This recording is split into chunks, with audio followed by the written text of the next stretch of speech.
I'm going to be talking about a project that my co-authors and I have been working on in India. This is also about microcredit, but it's an alternative model of microcredit compared to what Albert has been talking about and what we know of as group-based lending, which is the Grameen model.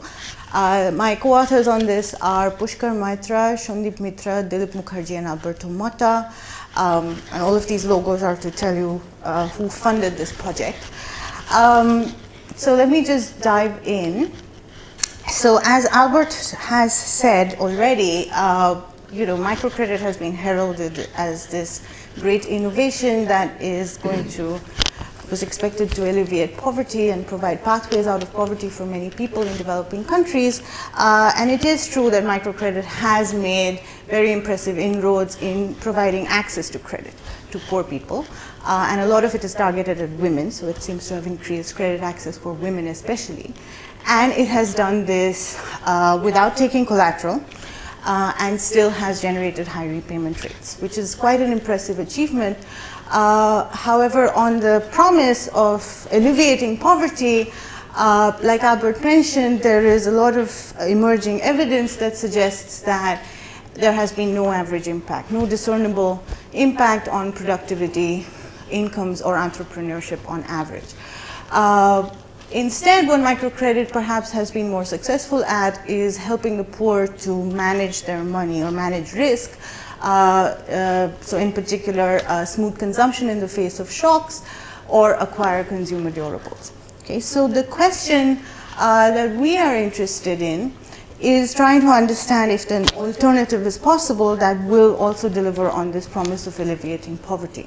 So in thinking about how one might come up with an alternative like that, one has to first think about what is the existing model for microcredit, traditional microcredit, and that, as you know, is group-based lending or joint liability lending.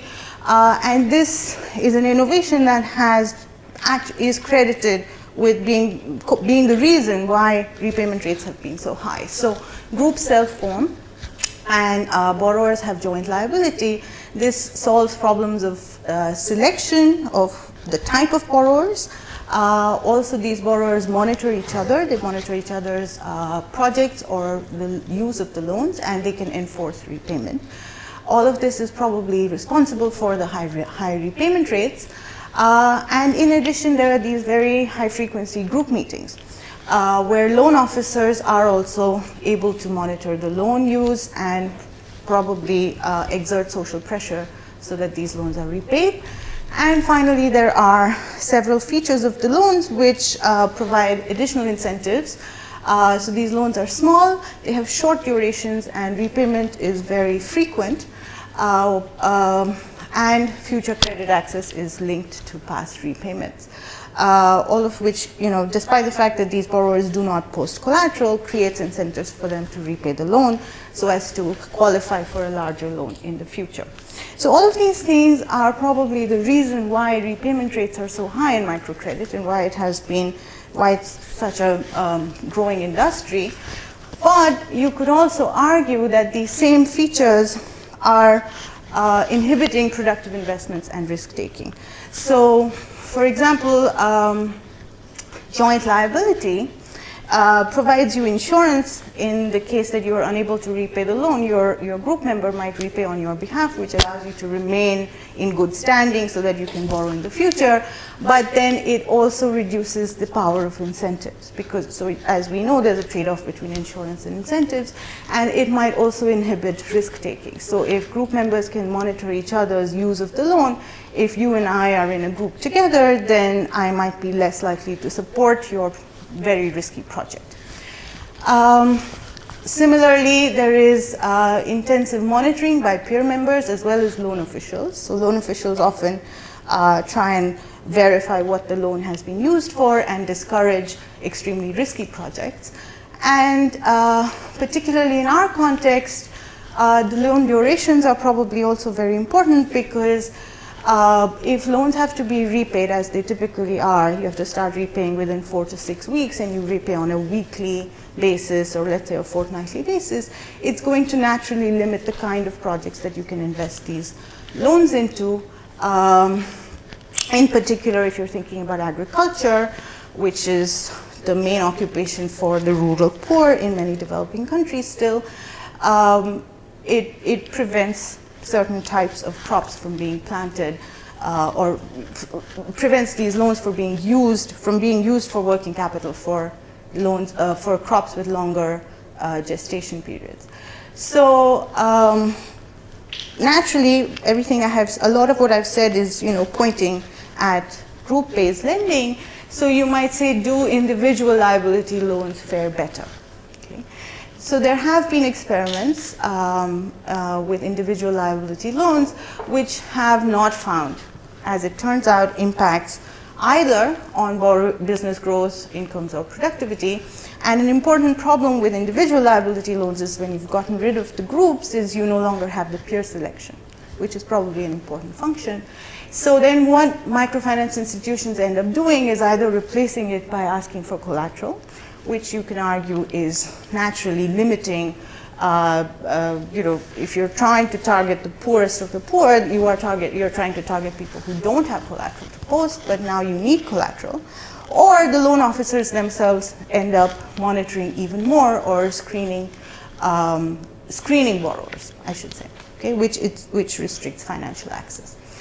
So what we do here is we experiment with another variant of individual liability loans. So we are going to put in individual liability loans, but we don't want to get rid of the peer selection, which is arguably a very important part of the reason why microcredit has been successful. So instead of having groups self-forming, we will rely on third-party information. So in particular, there is an agent who is embedded within the local community who has extensive social and economic networks with people in this community. This agent is given the task of recommending borrowers to the microfinance institution. Okay? And this agent is incentivized through commissions that depend on the repayment rates of the loans that are taken by the borrowers, and also through deposits a deposit that he must post, and also the clause that this agent will be terminated and will no longer earn commissions if repayment rates are very low. Okay? So this is really the innovation, and we call this the trader because this agent that I'm talking about, who's embedded within the local community, we're thinking of this person as a trader, so a person who has extensive economic networks with these people. So the trader agent intermediated lending scheme, or the short form, is going to be TRAIL. Okay, so the features of TRAIL are that the agent is selected. So now I'm going to tell you about how we actually did this study. So what I'm going to report really is on a field experiment that we did in 48 villages in eastern India. And in 24 of these villages, we implemented this TRAIL scheme. So the TRAIL scheme is implemented by taking a list of established traders or lenders in any given village, and then choosing randomly one of them and appointing this person as the microfinance institution's agent, who is then asked to recommend borrowers. We want to target small borrowers. And so there is a restriction that these borrowers have to be either landless or own less than 1.5 acres of land. And then, for the sake of the evaluation of the effect of these loans on these borrowers, you need to have a control group as well as a treatment group. And so of the 30 people who are recommended to receive this loan, only 10 are chosen randomly to receive the loans. The remaining do not receive the loan. And we collect data on both of these groups, so that we are able to really just, conditional on selection, conditional on having been recommended by the agent, we're able to see whether having a loan actually makes a difference to these people's outcomes. But then the agent plays no further role. Okay, so the agent's job is to recommend these borrowers, and then the agent stands to earn commission that depends on the interest payments, but plays no further loan in the actual implementation of the scheme. All of that is done directly by the microfinance institution. So the microfinance institution has loan terms that it offers to all of these borrowers, and it does all of the lending as well as collection of repayment. And in these individual liability loans, unlike the standard group-based loans, there are no group meetings, there is no requirement that you save or make deposits, and there are no gender restrictions either. So we're not targeting women only, these loans are open both to men and to women. Okay, so what are some of these loan features? The loan interest rates are pegged below the informal market interest rate in these, on average, in these villages. There are dynamic incentives. So you start with loans that are fairly small. So the starting loan size in our scheme was only 2,000 rupees, which I think was about $40 US. But then progressively, every 4 months, when you repaid the loan, you became eligible to receive a 33% larger loan. And the scheme ran for 3 years in these villages, so that by the end of it, you could be receiving a loan of about 8,000 rupees, which, as a fraction of the working capital that is used for cash crops, is about 80% of what you might need. Okay. Excuse me, 80% is, you mean annual rate? No, it would be 80% of the working capital that you need to the average farmer is using to plant the cash crop. Okay, so we wanted to time it so that it could be used for agriculture. So the first loans were given out right during the planting season, and the duration was 4 months because that's how long it took, the cash crop took.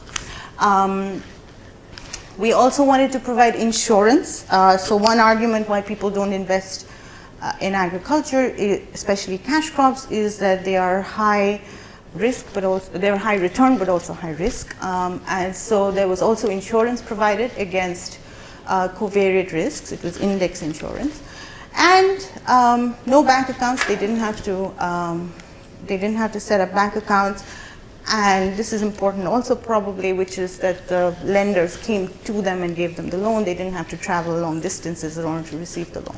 Albert has work on how microcredit is often very expensive. Even though the interest rates are low, it often turns out to be very expensive for borrowers in terms of just the amount of time it takes in order to participate in these schemes. Okay, now, so this is something that I feel the need to highlight. We've gotten a lot of questions on this recently. The thing to note about trader agent intermediated lending is that it is different from traditional microcredit or traditional group-based lending along a few different dimensions. Okay, so borrower selection, like I said, we use an agent instead of using groups or loan officers or collateral.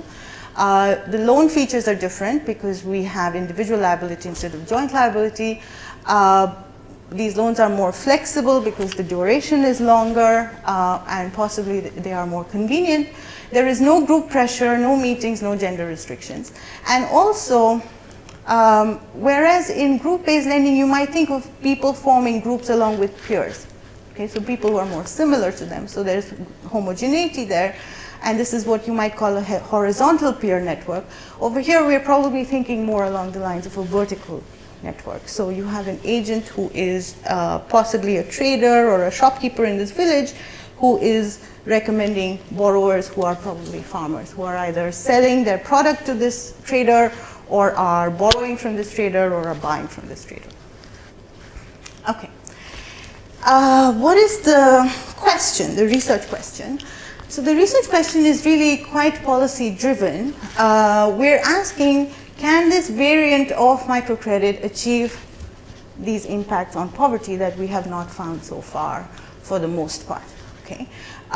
Specifically, can trail induce farmers to increase their cash crop production, and can it cause incomes to increase?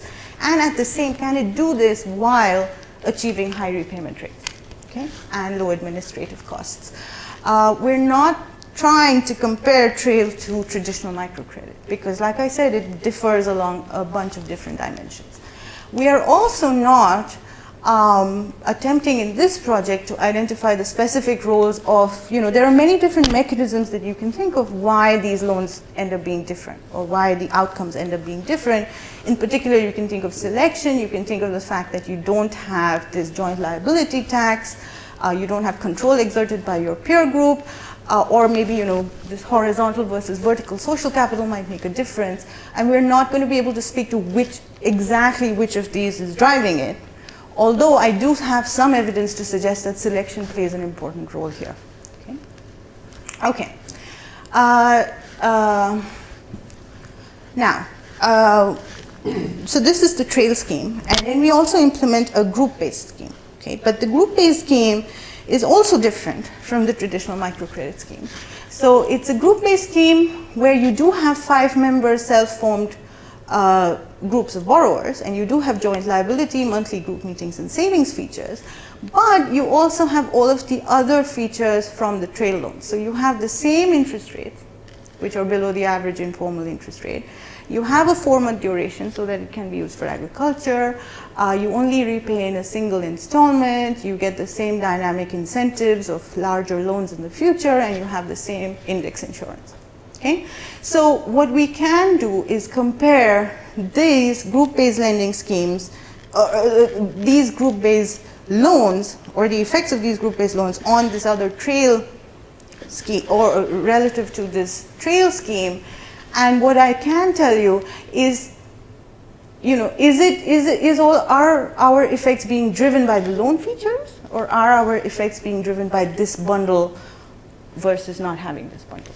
Okay, so like I said before, we have evidence that there are different selection patterns, and just to give you the main takeaway, really, we find significant effects on cultivation and on farmer incomes in trail, and in GBL we do not. Okay. All right. So we have these 2 districts in a state in eastern India called West Bengal, where the leading cash crop is potatoes, which, like I said, is high risk, high return. And there were 24 villages where the trail program was implemented, and another 24 where the group-based lending program was implemented, and our project ran for 8 cycles. Okay. So we have a microlender that implemented these, and we evaluate the impact of the loans on total borrowing, cultivation choice, output, and value added. And we separately examine the behavior of those selected to receive loans. So like I told you before, the agent was asked to recommend people for the scheme, but then not everybody recommended for the scheme actually ended up getting a loan. So that was randomly decided who got and who didn't get a loan. So you end up with 3 groups of people. I actually have a slide on that. I will get to that later. But basically you end up with 3 groups of people who never got recommended, and then people who got recommended but didn't randomly get selected to receive a loan, and then people who got recommended and then also randomly received a loan. And so this, having these 3 groups allows us to allows us to check whether it's about selection itself or whether it's the treatment itself that's causing the effect. Okay, so let's talk a little bit about the agent's incentives to recommend people. So like I said, the agent stood to receive a fraction of the interest that was paid by the borrowers that he recommended, and in our experiment he received 75%, and he also received a bonus at the end of 2 years conditional on satisfactory repayment of the people he recommended. And you can immediately think of many different ways in which the agent could essentially abuse the system. Okay, so he could have done any of these things. He could have selected his cronies, those who paid bribes to him, etc., etc., etc. He could have extracted borrower benefits by manipulating other contractual relationships in return for recommending these people. If we had allowed him to, he could have charged higher interest rates, etc.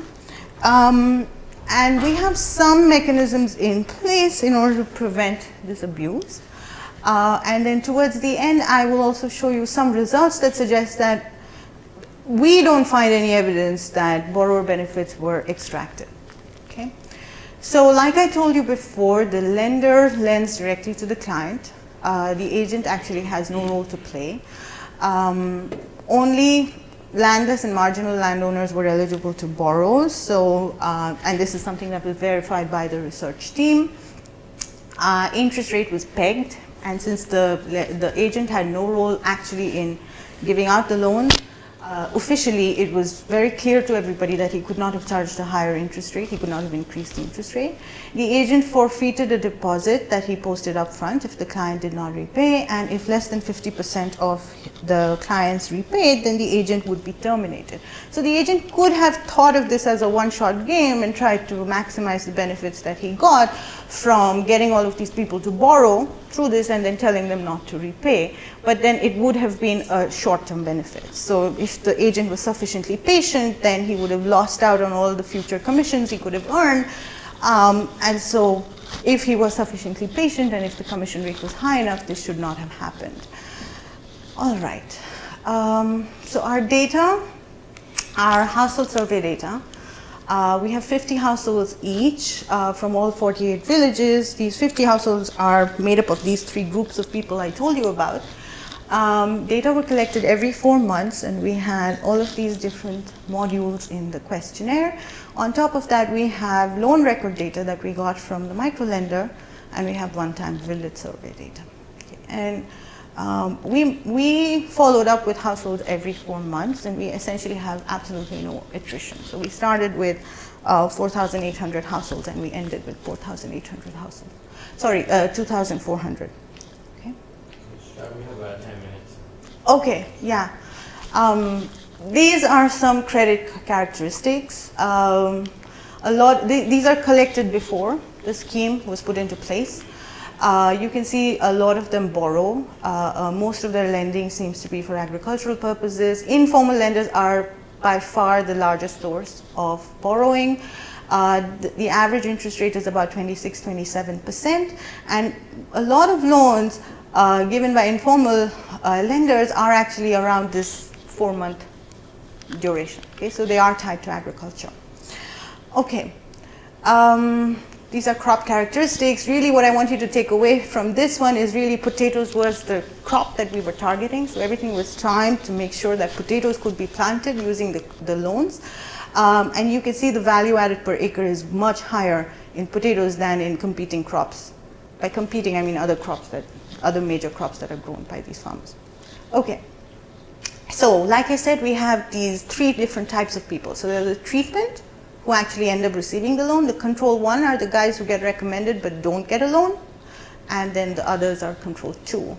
And similarly, in group-based lending, you can think of 3 groups as well. People who form groups, a random subset of them are actually receiving loans. The other random subset don't receive loans, so they have the groups but they don't get loans.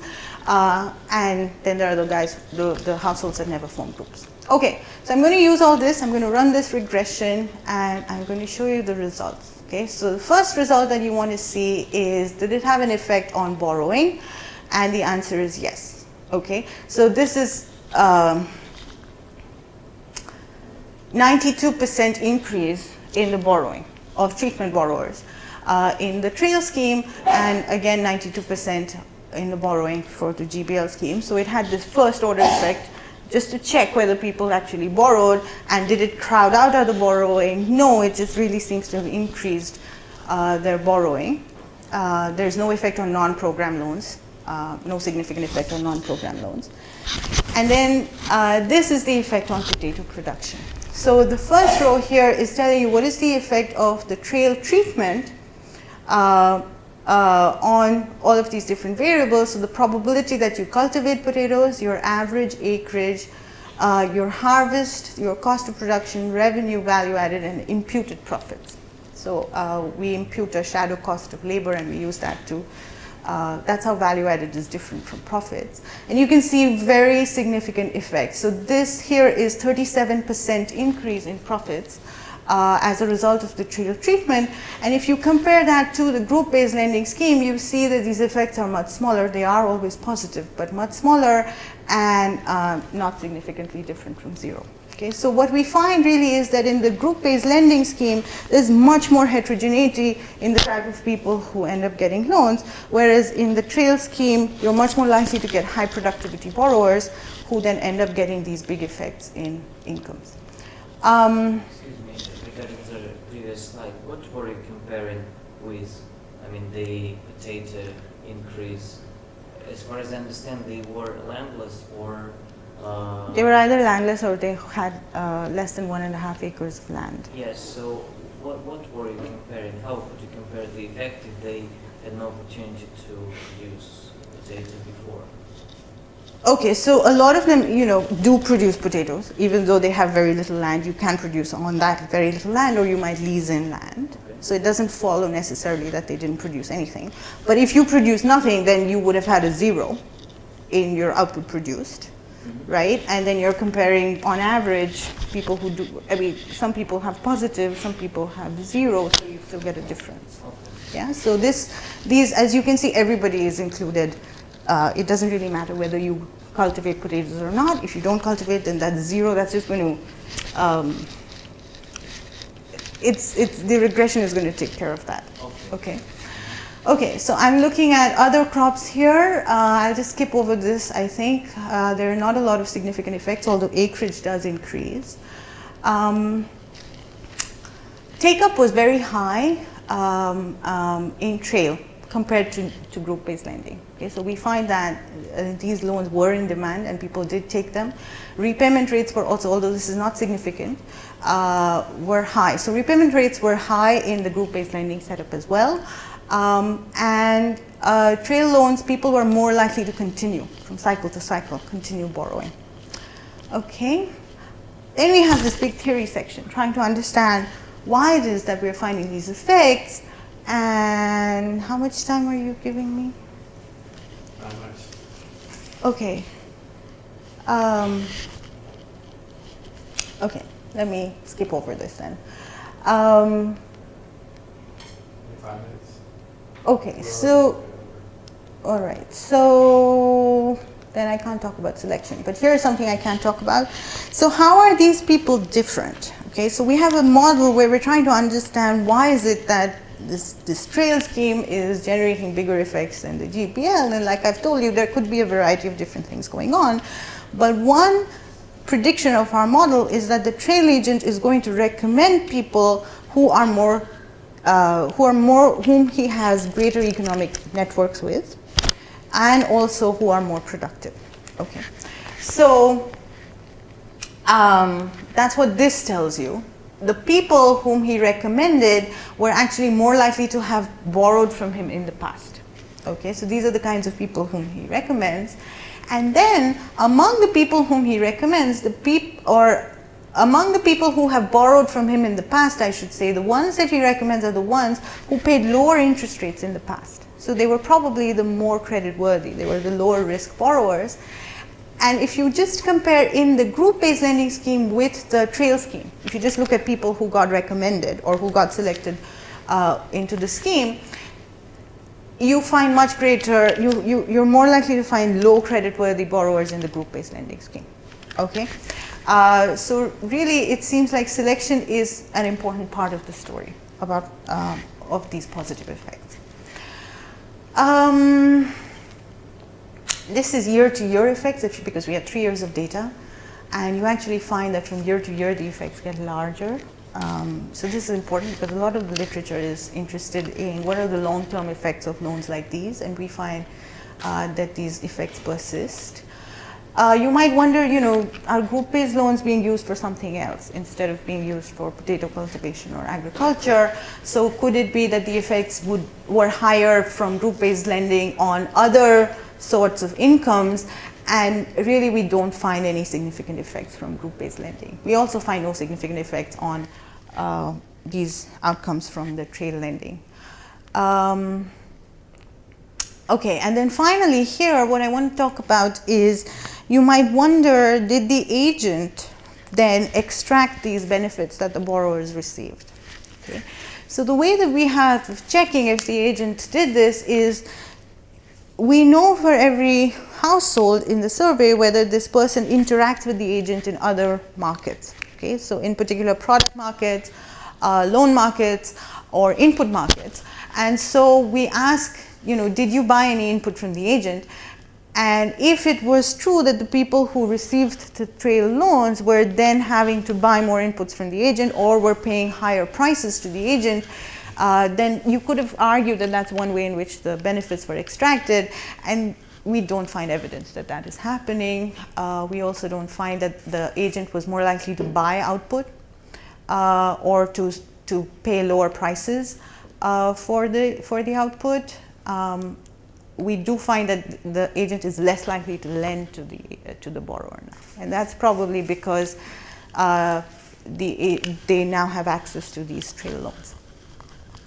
Okay, so the summary is that what I showed you here is an experimental evaluation of an alternative way of giving microcredit, which is specifically designed to make it possible to use this for smallholder agriculture. It's different from the traditional group-based microcredit along a list of dimensions, and it was successful at selecting productive, low-risk farmers who then expanded the cultivation of cash crops and farm incomes. The group-based lending had some of the same loan features, but of course it had joint liability, and although it increased borrowing, it doesn't seem to have had effects on output and incomes. Okay?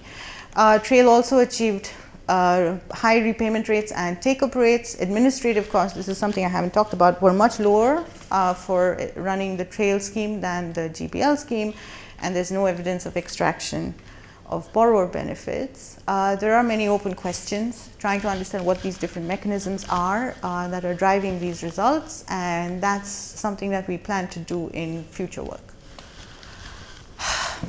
That's what I have. Thank you.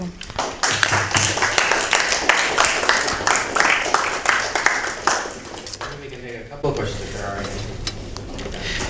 Yeah, and well, thank you very much. It's really very interesting. And just a question on the probably business side of this. Was your partner from microlending inclined to continue this as a commercial product? They are probably not going to continue it as a commercial, not because they didn't make money off of this. I mean, not for those reasons, but I think in general they are just probably not equipped to deal with this scheme. But we are working with in a new area, so in the state of Maharashtra, where we're going to work with a different crop, landholding and agricultural credit patterns. And there the idea is the microcredit institution will actually put in the money. So one thing that so in our project, the loan capital came from a grant that we received. In this new one, the microcredit institution is going to put in its own loan capital. So it's really viewing this as something that it could try as a new product. Mm-hmm. So based on our experience from West Bengal, they're hoping that this will generate high repayment rates, and they want to try doing it on their own. Thank you. Yeah, sure. Can you please specify the annual rate and what the return Yes. on investment might be? So it was 18% was the annual interest rate that was charged to these borrowers. The rate of return for them, so what I mean by rate of, do you mean rate of return for an investor who could run.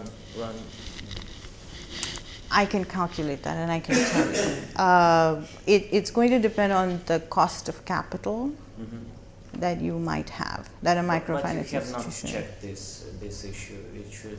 So what I have checked is how much does it, so you get roughly similar repayment rates in both schemes. You have administrative costs of running both of these schemes, and then you have commissions that you pay to the agent in the trail that you don't have to pay in group-based lending.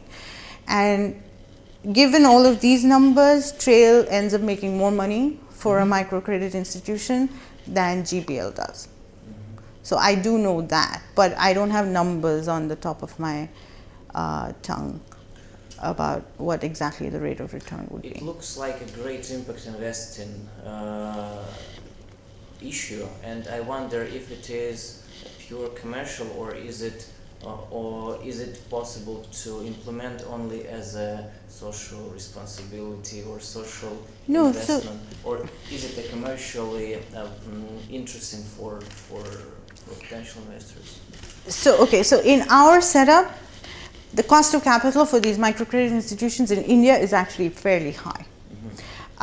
There is a law under which they could get a much cheaper cost of capital, in which case this would be commercially a great idea for them. At the 12% cost of capital that they pay, with 75% commission rates, they will still not break even. But if that cost of capital could be lowered, which it can be if you register as a microcredit institution and you get the right laws working for you, then yes, then this is commercially viable. Okay, thank you. Sure. Sujata, so the purpose of the project is to increase the income of the per peoples. But if I follow you correctly, 75% of the profit goes to the agent. Yes. Is it possible to lower this percentage but keep the project as effective? So that's exactly what we want to do here. So what we're doing in Maharashtra is we are experimenting with the commission rate.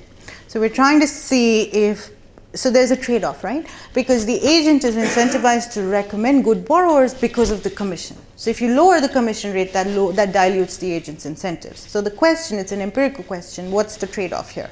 So we're experimenting with a 75% commission as well as a 25% commission rate, and we're trying to see if that dilutes the selection incentives, or, you know, it depends on sort of how thick the markets are, right? So if there are enough borrowers that you can still recommend, we might still get good borrowers being recommended. And the other thing that's happening is these people are probably monitoring. So I haven't talked about the model here, but another thing that we think is happening is the agent is probably monitoring these borrowers, enforcing repayment.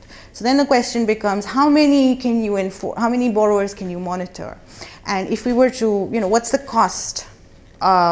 The cost benefit sort of trade-off in the monitoring. So if you increase the number of borrowers that this person ends up recommending and get loans, the monitoring costs increase. And at what rate does borrower quality or repayment quality go down as monitoring costs increase? So we're trying to experiment on those two dimensions. So one thing that I'm not sure of is, so you're saying that these the agents, or some of them are already money lenders? They could have been, yes. I mean, so a lot of traders also lend, right? Right. Yeah. So they already have an enforcement mechanism in place. That's another difference between BBL and your setup, right? I mean, we have these ideas of group-based lending, you know, neighbors forming groups, and we have these social pressures we exert on each other to get each other to repay and so on. So that's an enforcement mechanism in the group-based lending scheme, right? Right, but here it's like the money lenders, like, you know, as goons going after you, that type of possibility, or not really? We haven't heard of that, but it's probably much more subtle than that. It's probably more social pressures. You have to interact with this person in multiple markets. If you don't repay the loan, then they might pay you a lower price on your product, things like that. Okay, why don't we close the discussion here?